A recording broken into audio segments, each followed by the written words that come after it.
ఫిబ్రవరి 22. పరిశుద్ధులు సంపూర్ణులగునట్లు పరిచర్య ధర్మము జరుగుటకును.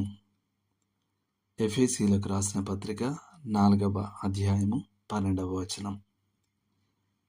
ఇదొక విప్లవాత్మకమైన గ్రహింపు.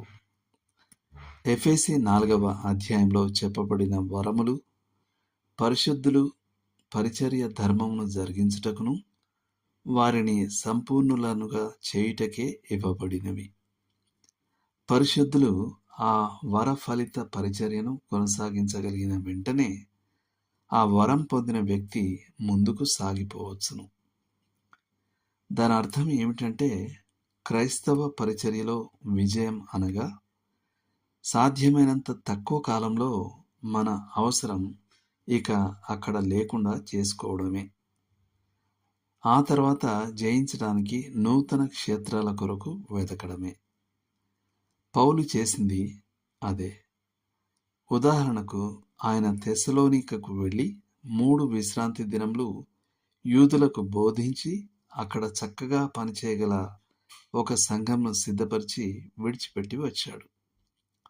ఒక పరిచర్యను స్థాపించే వేగం విషయంలో అది ఒక మినహాయింపు అనడంలో సందేహం లేదు. పౌలు ఒకే స్థలంలో అత్యధికంగా ఉన్న సమయం 2 సంవత్సరాలు. అది ఎఫెసులో. దేవుని ఉద్దేశం తన పరిశుద్ధులు అనుగ్రహించబడిన ఏ వరం మీదనైనను శాశ్వతంగా ఆధారపడాలని కాదు. ఈ వరములు శాశ్వతమైనవి కావు.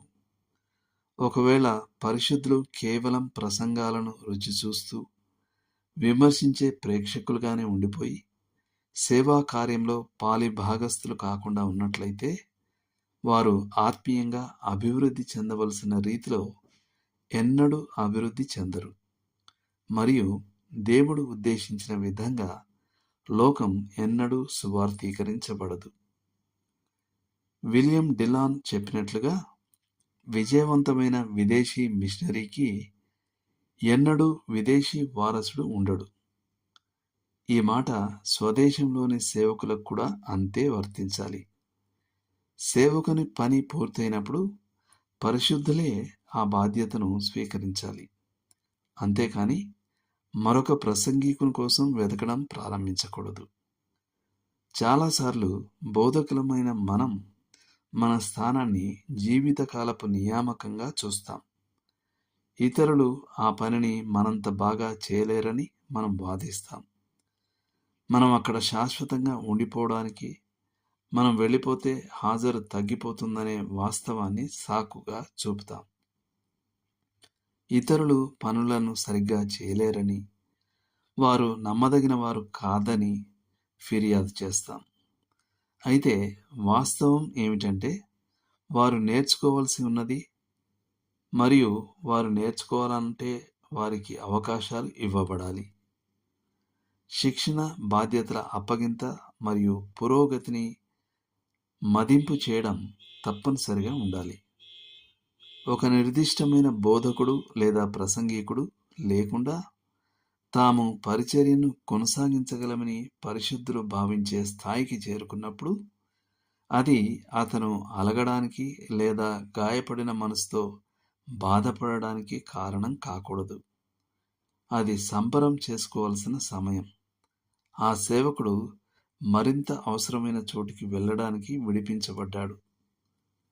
ఒక వ్యక్తి ఎంత వరం కలిగిన వాడైనా సరే, అతని చుట్టూ దేవుని పని శాశ్వతంగా నిర్మించబడటం ఒక దురదృష్టకరమైన దృశ్యం. అతని గొప్ప లక్ష్యం తన సామర్థ్యాన్ని బహుళం చేసుకోవడమై ఉండాలి. అదేదనగా, పరిశుద్ధులు ఇకపై తన మీద ఆధారపడని స్థాయికి వారిని క్షేమాభివృద్ధిలో కట్టడమే. మనలాంటి ఈ లోకంలో అతనికి ఇతర ప్రదేశాలలో పని లేకుండా పోదు. చేయవలసిన పని విస్తారంగా ఉంది. దేవుడు మిమ్మును దీవించునుగాక.